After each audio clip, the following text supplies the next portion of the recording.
पिछले 4 सालों से दुनिया ने एक ऐसा युद्ध देखा है जिसने न केवल लाखों लोगों की जान ली बल्कि वैश्विक राजनीति को भी बदल कर रख दिया।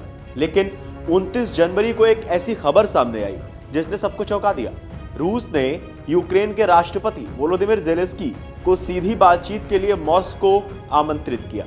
अब ये क्रेमलिन की गूगली है या फिर उशाकोव का प्रस्ताव है, चलिए समझते हैं। रूस के विदेश नीति सलाहकार यूरी उशाकोव ने इस आमंत्रण को एक ठोस परिणाम की उम्मीद के तौर पर पेश किया। उन्होंने आश्वासन दिया कि अगर ज़ेलेंस्की मॉस्को आते हैं तो उनकी सुरक्षा की पूरी जिम्मेदारी रूस की होगी। ये पहली बार है जब युद्ध शुरू होने के बाद रूस ने इतने सीधे तौर पर बातचीत की मेज सजाई। लेकिन जानकारों का मानना है कि यह रूस की एक चाल भी हो सकती है। क्या पुतिन वाकई शांति चाहते हैं या वे दुनिया को यह दिखाना चाहते हैं कि रूस बातचीत के लिए तैयार है और यूक्रेन ही पीछे हट रहा है? इसे डिप्लोमेटिक प्रेशर यानी राजनीतिक दबाव बनाने का एक तरीका भी माना जा रहा है। वहीं ज़ेलेंस्की का भी जवाब आया इस पे कि दम है तो कीव आओ। ज़ेलेंस्की ने इस आमंत्रण पर प्रतिक्रिया देने में एक पल की भी देर नहीं की। इसे ठुकराया है ज़ेलेंस्की ने। 30 जनवरी को उन्होंने साफ कहा कि मैं उस देश की राजधानी कैसे जा सकता हूं जो हर दिन मेरे लोगों पर मिसाइलें बरसा रहा है। ज़ेलेंस्की यही नहीं रुके, उन्होंने बाजी पलटने और पुतिन को कीव आने का न्योता दे दिया। उन्होंने चुनौती भरे लहजे में कहा कि मैं सार्वजनिक रूप से उन्हें कीव आमंत्रित करता हूं, अगर उनमें हिम्मत है तो आ जाएं। ज़ेलेंस्की का यह बयान न केवल उनके स्वाभिमान को दिखा रहा है बल्कि पुतिन को एक मुश्किल स्थिति में भी डाल सकता है, ऐसा विशेषज्ञों का कहना है। झगड़े की जड़ क्या है? वो 3 मुद्दे जिन पर बात अटकी हुई है। भले ही बातचीत की चर्चा हो रही है लेकिन जमीन पर हकीकत बहुत ज्यादा कॉम्प्लिकेटेड है। मुख्य विवाद 3 बिंदुओं पर है। एक तो डोनबास पर नियंत्रण। रूस चाहता है कि यूक्रेन पूरे डोनबास क्षेत्र को उसे सौंप दे।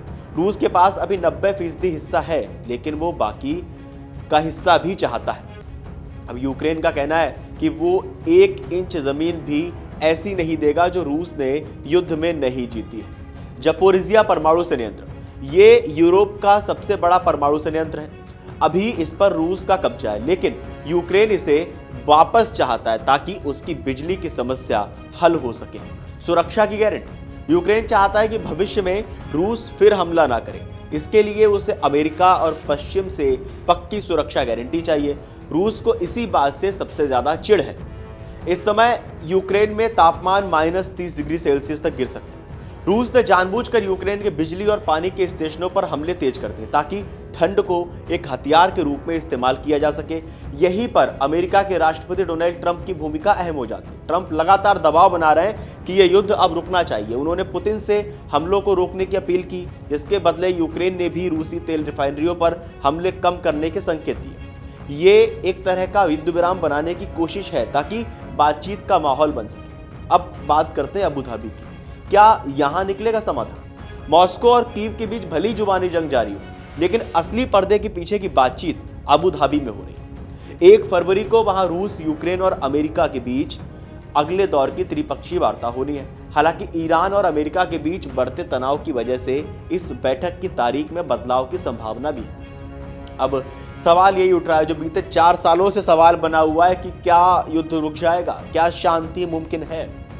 रूस का मॉस्को बुलाना और ज़ेलेंस्की का कीव बुलाना दोनों ही शक्ति प्रदर्शन के तरीके हैं।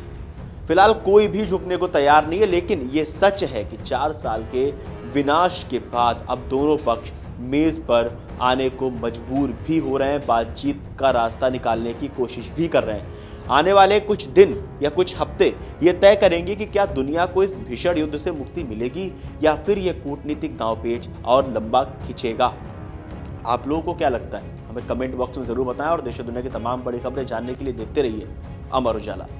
अगर आप ये वीडियो YouTube पर देख रहे हैं तो हमारे चैनल को सब्सक्राइब कर बेल आइकन दबाएं और Facebook पर देख रहे हैं तो हमारे पेज को लाइक करें।